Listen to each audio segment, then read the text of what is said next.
Chers amis, bonjour. C'est avec joie que nous allons déposer dans les crèches de nos églises, comme dans les crèches de nos maisons, l'enfant Jésus. Nous fêtons Noël, la nativité du Seigneur. Il y a un mystique allemand qui, au XVIIe siècle, nous a laissé cette très belle profession de foi. Jésus aurait pu naître 1000 fois à Bethléem. S'il ne naît pas en ton cœur aujourd'hui, il est vain qu'il est né. Cela veut dire que, en cette nuit de Noël et dans ce temps de Noël, nous ne fêtons pas tant un anniversaire du passé que l'événement de salut pour chacun d'entre nous aujourd'hui, une naissance.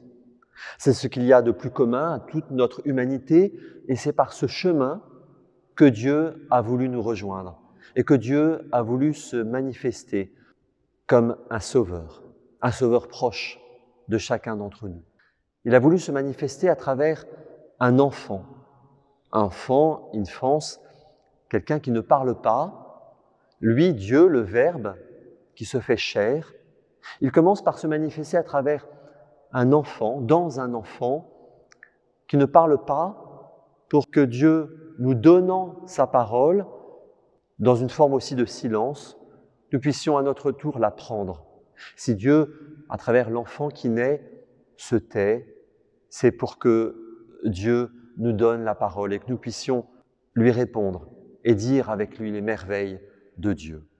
Chers amis, en ce temps de Noël, sans doute que cette année, pour chacun d'entre nous et collectivement en France et dans le monde, a été marquée par des joies comme par des épreuves.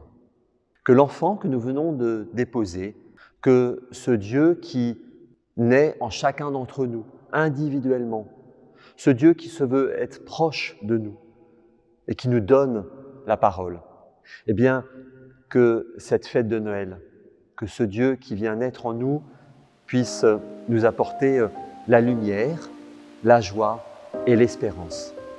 Très belle fête de Noël.